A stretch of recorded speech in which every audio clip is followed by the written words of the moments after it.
Viewer trigger transgression advised. Perception may be altered after video. I am updating my YouTube for my 1 year anniversary of living in Seattle. I'm at my favorite park, Green Lake. Uh, you know, my cat went missing about 4 days ago, so my energy is depleted. But that won't stop me from speaking my truth on this mesmerizing day that my soul is enhanced to a year span and what I've learned being in Seattle. So I came out here to get out my comfort zone, something new, something fresh, something I've seen from afar, on TV, and never really had any full grasp of what it was like. So I came out here with a blank slate, fresh eyes, and after this year now, my eyes are altered to a perception I never would have had if I never came. So this is my experience. The reasons I came: one, I always loved rain. Rain's been enchanting to me.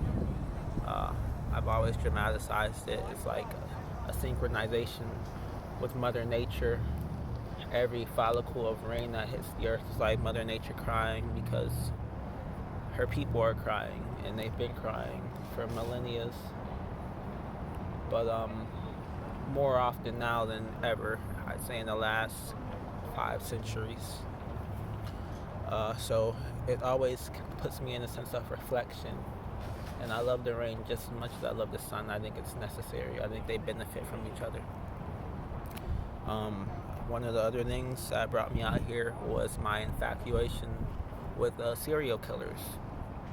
And as you know, Seattle has the most notorious serial killers.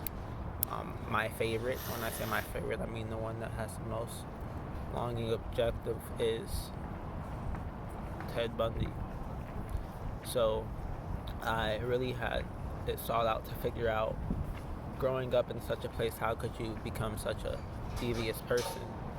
And I think it doesn't fall far from the word and term white devil. So I came to the eye of the storm, I guess you could say, and I figured out the essence of people here, and it's external sunny outlet, but an internal rainy outlet. And what I mean by that is there's a shadow. This is a city of shadow work, and that's why it's gloomy and doomy and rainy, because your shadow needs to be seen and heard.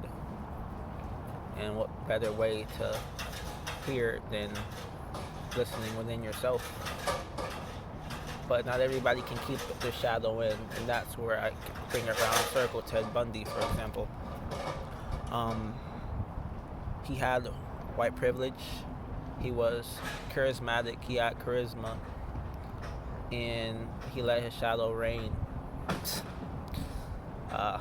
I don't like him. I don't revere, serial killers, but I respect them for how they've done what they've done and when they did it and what they showed the world.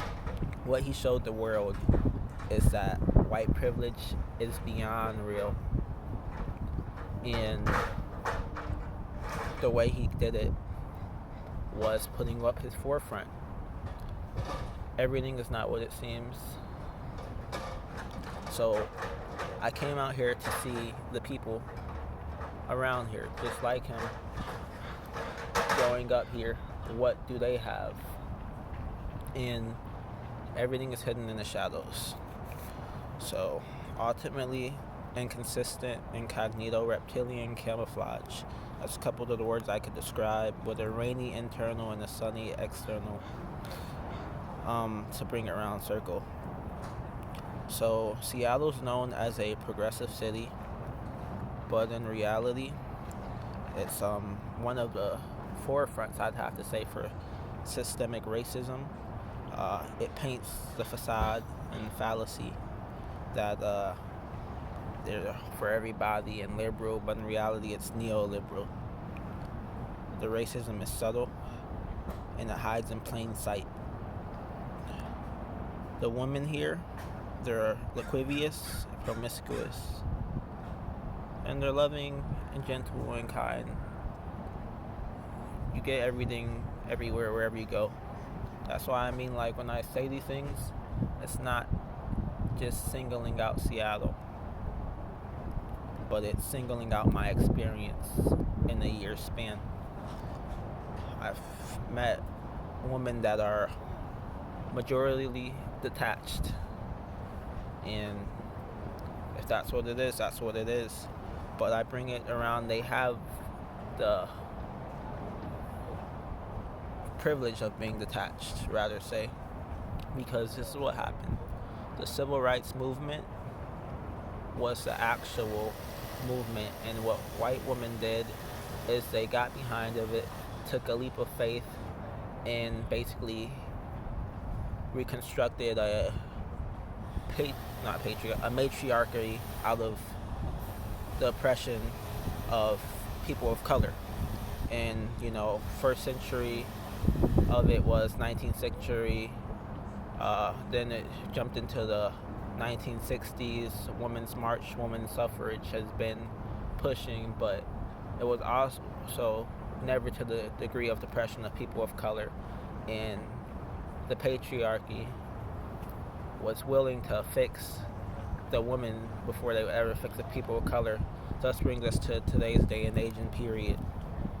So, I mean, they have a limited measure of horizon when it comes to real liberalism and libertarianism, because everything that they use, they took it from black unity groups, and they kind of disembobulated the socialist aspect of it, and they continue to have a democratic capital outlook for it, and it's been nothing but push the agenda.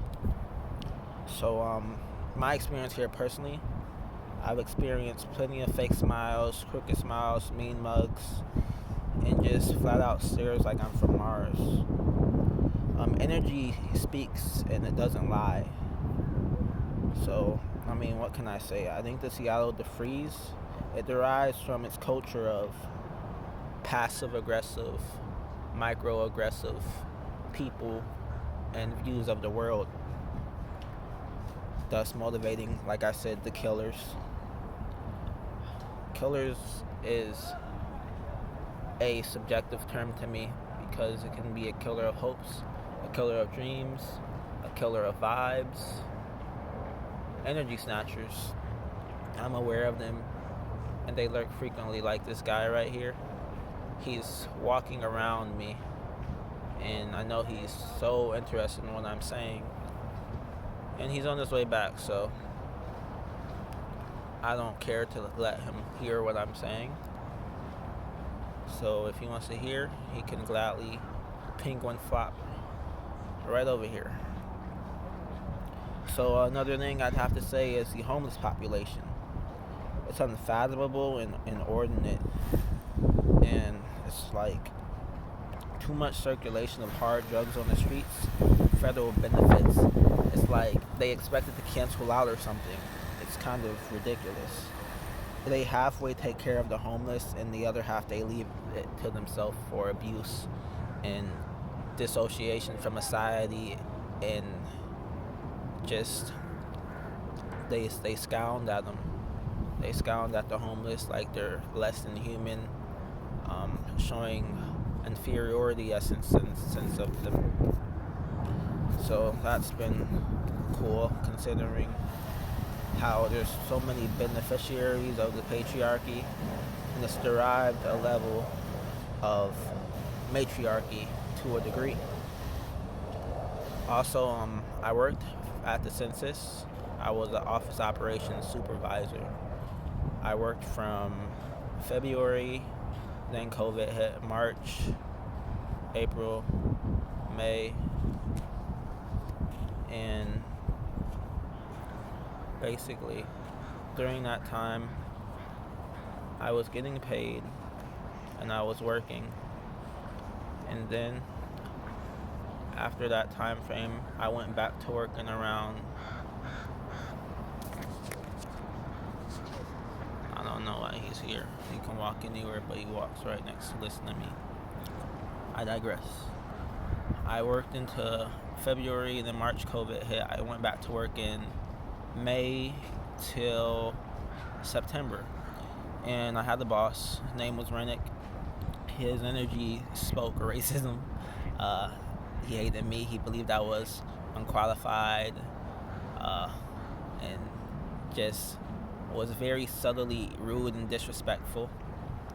I have a big personality, and I don't take disrespect unless there's a fee, and the fee was he was signing my paychecks. So after we got towards the end of the job, I completed my census operations as a supervisor. I did everything I needed to do, and I kept up and just brushed everything off the shoulder that he attacked me with.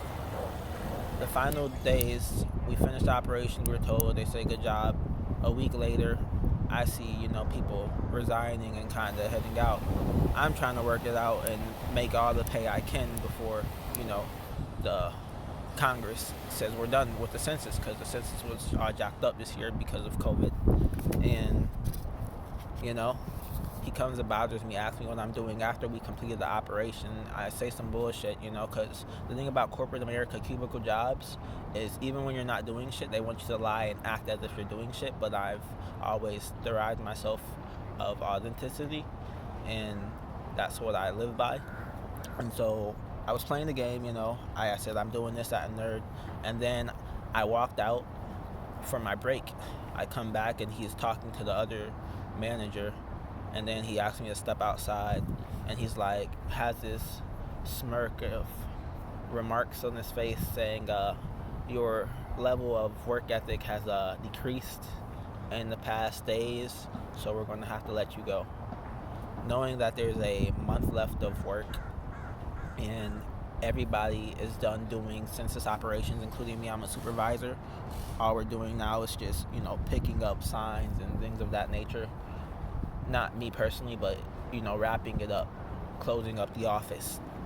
So this guy decided to fire me at the last month of work, and it really took a toll on my mental, not just the financial aspect, but majority the mental, because I didn't do anything wrong. I didn't do anything disrespectful.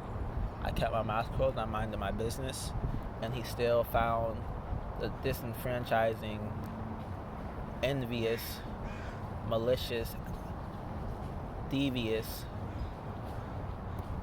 transgression of his heart, which I don't think he has one. I believe he was soulless, to fire me. And obviously it didn't sit well around the office. The census ended up calling me days later. I didn't pick up because I assumed it was going to be something fugazi, maybe come back or this or that, but I didn't want to come back because I was holding on for dear life to hang on, and I got kicked off anyway. So that was back in October. It was the day before October I got fired, and I believe it went to like October 30th. So this year's been a great learning experience. I conquered a lot. I had a lot of subjective success, but now I want to succeed in creating not a utopia, but a union, a spiritual community, a family. I've said this once, I'll say it 1,000 times. I don't hate Seattle. I came out here to get out my comfort zone, and that's what I was showing, something outside my comfort zone. I did succumb to success, but still more to achieve. This year, 2021, I intend to revolutionize this city and myself, most importantly, and impact everyone that I can to be more lighthearted, to understand the humility and the essence of human connection, to be open, to be vulnerable, to be broad-minded, to be love, because that's what we are at the top. Everyone is a particle of the oneness, a decimal frame a tehedron of God, of truth, of clarity. The only difference between the chosen one and the one that's not chosen is the chosen one decided that he was going to be chosen. So it's merely a shift in perception and perspective. So if you've made it to this end of the video, I just ask, are you going to be the chosen one? Or are you going to be the frozen ones? Because the Seattle freeze is beyond me, and I'm beyond it, because I'm infinite, and infinity and beyond. Signing out.